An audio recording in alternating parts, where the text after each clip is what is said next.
శ్రీ గురుభ్యో నమః. మనం నేటి వీడియోలో వృషభ రాశి వారికి డిసెంబర్ నెలలో జరగబోయే ముఖ్యమైన సంఘటనలు, గ్రహస్థితుల ప్రభావాలు, ఆర్థిక పరిస్థితులు, ఆరోగ్యం, సంబంధాలు మరియు పర్యవసనాల గురించి తెలుసుకుందాం. ఈ నెలలో శుక్రుడు ఈ రాశికి బలం ఇస్తాడు. ఇది వ్యక్తిగతానికి, మీ వ్యక్తిత్వానికి, ప్రతిభకు మంచి అనుకూలతను తీసుకురాగలుగుతుంది. అయితే రాహు 12వ ఇంట్లో ఉండటం వలన కొన్ని అనవసరమైన ఖర్చులు పెరిగే అవకాశం ఉంది. ఈ ఖర్చులను తగ్గించేందుకు మీరు ముందుగానే ప్రణాళికలు రూపొందించుకోవడం మంచిది. ఆర్థికంగా నెల ప్రారంభం కొంత ఇబ్బందిగా అనిపించవచ్చు, కానీ చివరి వారానికి పరిస్థితి మెరుగుపడుతుంది. గతంలో చేసిన పెట్టుబడులు ఇప్పుడు లాభాలను తెచ్చే సూచనలు ఉన్నాయి. కొత్త పెట్టుబడులు చేయాలంటే కొంత సమయం ఆలోచించండి. ఇక ఆర్థిక నిర్ణయాలను కూడా జాగ్రత్త అవసరం. ఉద్యోగస్తులకు ఈ నెల అవకాశాలతో బాగా ఉంది అని చెప్పవచ్చు.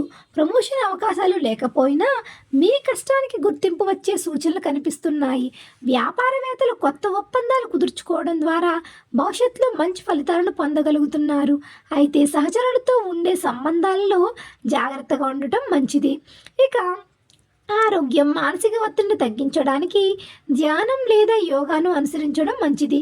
చిన్నపాటి ఆరోగ్య సమస్యలు తలెత్తినా వాటిని ప్రారంభ దశలోనే పరిష్కరించుకోవడం మంచిది. ఇక ఆరోగ్యకరమైన ఆహార అలవాట్లు పాటించడం కూడా చాలా అవసరం. కుటుంబం, మంచి వాతావరణం మంచిగా ఉంటాయి.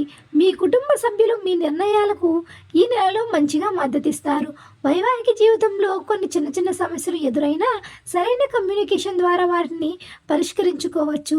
మీ స్నేహితులు మరియు కుటుంబ సభ్యులతో సమయం గడపడం మీ మానసిక ప్రశాంతతకు బాగా ఉపయోగపడుతుంది. ఈ నెలలో మీరు శుక్రవారం రోజుల్లో లక్ష్మీదేవికి పూజ చేయడం, ఓం ద్రం ద్రీం ద్రైం సా శుక్రాయ నమః అనే మంత్రాన్ని ప్రతిరోజు 108 సార్లు జపించడం శుభాన్ని తీసుకురావచ్చు.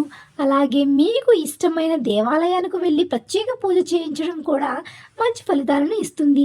ఈ డిసెంబర్ నెలలో కొన్ని సవాళ్లు ఎదురైనా మీరు జాగ్రత్తగా ఉంటే అవి పెద్దగా ప్రభావం చూపవు. మీ ఆధ్యాత్మికతను పెంచుకోవడం మీ జీవితంలో మంచి మార్పులకు దారితీస్తుంది.